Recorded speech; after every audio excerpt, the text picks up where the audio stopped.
Welcome back. Today we're going to be putting together a 13-foot Boston whaler. We're going to cut this video into 5 different parts and we're going to show you step by step what we do here so it's easy to understand.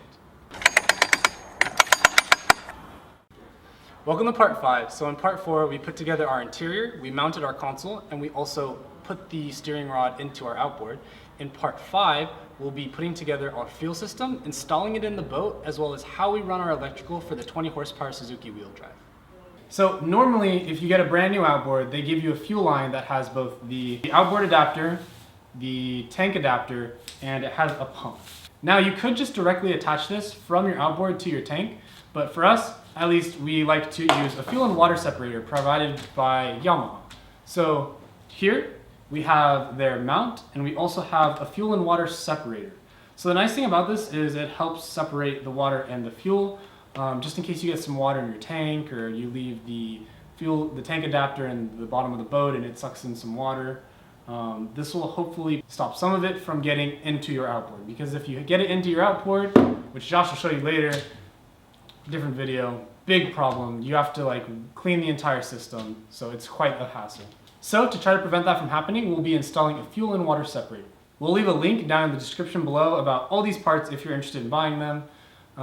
So we're going to start off by getting our adapter pieces for our mount. So you're going to need 2 end caps that are just dead ends, right? And then you're also going to need 2 adapters, which will be for the fuel lines themselves, okay? We're going to be using Teflon tape, and we're just going to put some on all of the adapters, and then we'll put them on.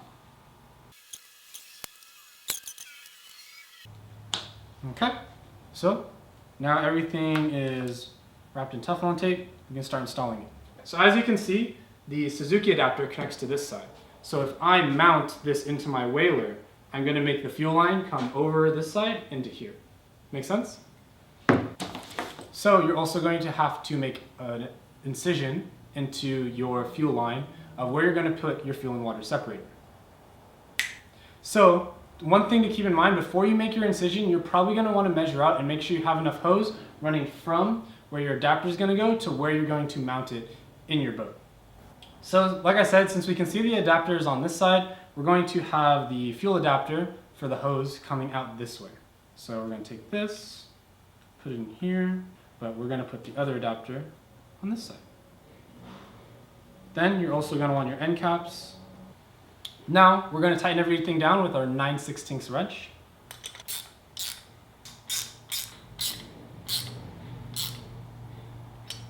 Ta-da! Now it's all tightened. So for the next step, we're going to be actually attaching our fuel and water separator. Then we're going to take some lubricant. You can use some oil in this case. We're just going to put a little bit of this grease here. Okay. I want to make sure we're not cross-threading it, because that's a nightmare. Then I just like to make it hand tight. I don't think you have to excessively tighten it down, and I haven't had any issues so far, so we're just going to hand tighten it. And then the other thing you're going to want to do, I think is also important, is making sure you put the date on all your filters. That way you know the last time you changed it. So we have our adapters, we have our filter on. Now all we have to do is connect the fuel lines. We're going to be taking our hose that has the adapter for the outboard, and we're going to take a hose clamp. You're going to put it on. One thing to keep in mind, I think it's important to make sure your hose clamp is accessible. So if you are mounting it against the boat, right, then if you face the hose clamp that way, right, like this, well, you won't be able to unscrew it. You'd have to actually take off the entire mount and then take off the hose clamp, which would be a pain in the butt. So if you face it towards you like this, it'll still be accessible, and so if you need to change either a damaged fuel line or an adapter, you can still get to it without taking off the entire mount from the boat. We're going to take this other fuel line, and we're also going to make sure to put on the hose clamp beforehand. Bless you. So I probably wouldn't recommend cutting it as short as this one is. This one's a little short, but it'll work. Ta-da! So we have our mount, we have our adapters, we have our fuel line, it's all connected. Now all we would have to do is connect it to the boat. So we're going to do that next.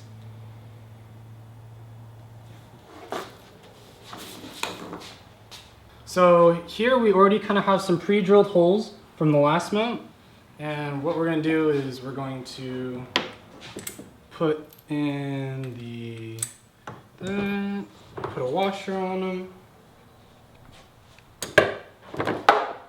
And it's going to go right here.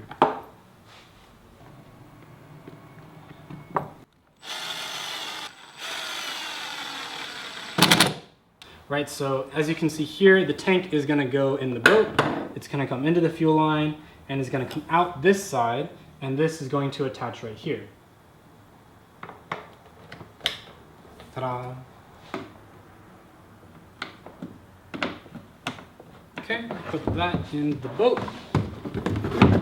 So that basically summarizes the fuel system. Next, we'll be moving into the electrical. So as you can see here, we have our throttle and shift and our controller. So this is actually going to sit right next to the console. So what we're going to do with this is we are going to take this.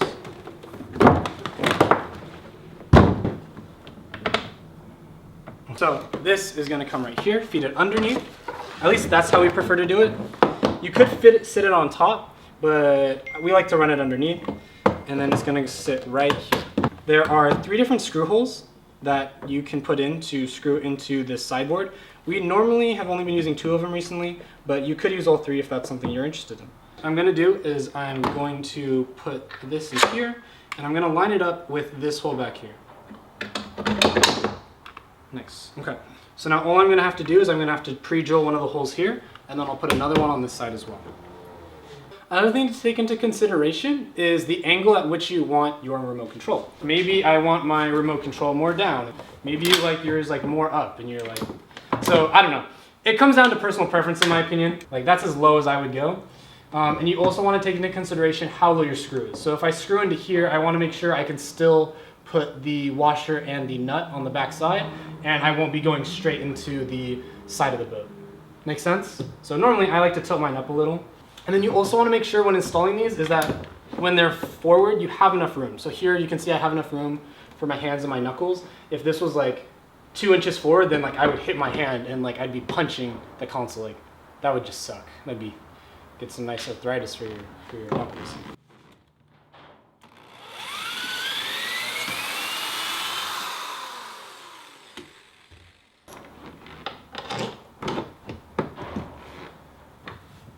Okay, and then I'm going to take a 10mm wrench, and the reason it's metric is because, you know, Suzuki, Asia, it's not American, so Americans love standard.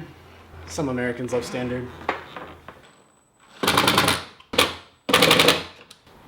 Okay, and there you go. We're all secured. So the thing is, you could install this third one. You just don't want to be too low into the sideboard where it's going to go into the side of the boat and you won't be able to, you know, put the washer and the nut on the back. So just something to take into consideration. Some food for thought.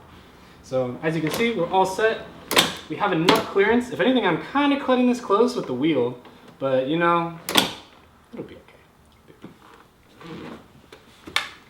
Since we're already over here, we're going to install our tachometer or our hour meter.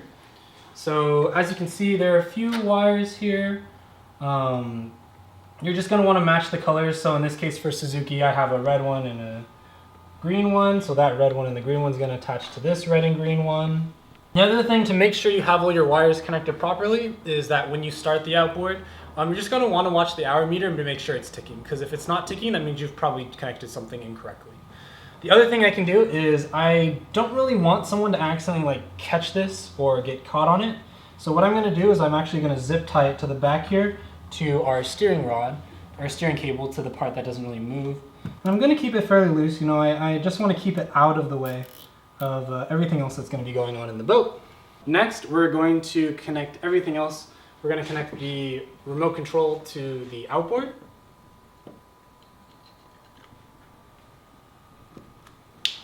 Now that we have this all connected, the other thing is you have all these extra wires. Now, in my experience, I don't know what you guys received. You might not even have a Suzuki, you might have something else, but you end up with a lot. And so what will happen is if you leave these at the bottom of the boat, it rains or something, at least if you leave your boat in the harbor or in the water, right, they could get wet.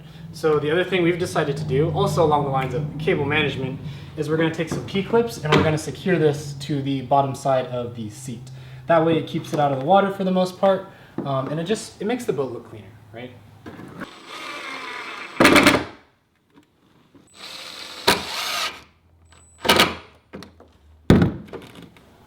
Ta-da! Looks a lot cleaner. You can see we kept all our wires out of the boat. They're all under the seat. Okay. So, we are almost done, I promise. The last thing we're gonna need is a battery. We'll be there. So, fuel tank goes on this side, like we said earlier. And so, since we have our fuel tank going on this side, you could also have your battery on this side. You could put it like right here and like put your battery here, and that way you have this whole open area for whatever else. So you bring a cooler, you know, some cold ones with the boys. But in this case, we're going to be putting our fuel tank here, and our battery is going to be over here. The other thing you're going to need with your battery is you're going to need a battery box, and you're going to need the mount and the straps. So we're going to put in the mount, and then we'll put the strap in the battery box and the battery in. Once you get your battery strap, normally it comes with the mount. And if it does not, sometimes the battery box will come with a mount. One thing I try to do is when I set this up, wherever it may be in the boat, I try to make sure this fits right underneath. Like ever so slightly on the edge with the battery box versus it being out farther, because then this strain of the strap would not be pulled against the side of the box, it would be pulling outwards on this mount. And you don't really want too much strain on this. It's just supposed to hold it into the bottom of the boat. We're also going to put a little bit more adhesive sealant. We're going to put some 4200 right there, right there, and right there. Yeah, that might have been a little too much 4200. That might be a lot of much 4200. Okay. It's also important that you don't tighten these down too far, because if you tighten them down too far, it's just plastic, you'll just split the mount. So you just want to make sure it's down tight enough and in the boat and in the deck.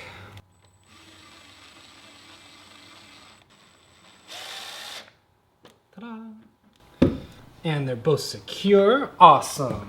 The other thing is that as you saw, there were stains in the bottom of the boat before where the previous mounts were. So if that's something you wanted to remove, you could use some FSR or something on the bottom on the paint or gel coat, and that should remove some of the stains. So now that we know that those are lined up properly, we're going to take our strap.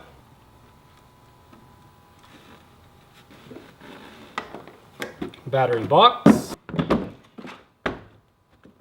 Right there. Okay. Next, I'm going to go negative. Oh. So we're going to want to go black to negative and red to positive. And the other thing you can do, which is nice, is on these battery boxes, at least from West Marine, they have 4 different places where you can have your cables come out of. You can come side, off the front, or off the other side. So what you can actually do is you can, say, loosen this inwards, right? Face them both inwards. You're going to want it to come right out through the side, which is right there. Put this on. Ta-da! See? So there you go. I'm going to take the strap.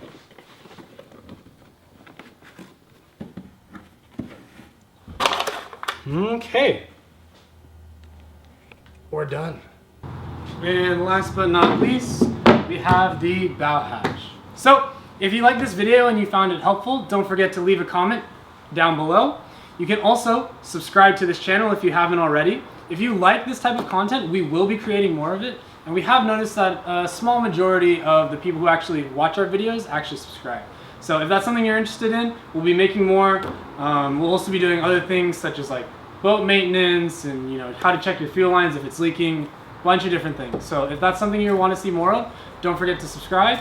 And you can also like this video, and that'll help us grow. So we'll see you in the next one.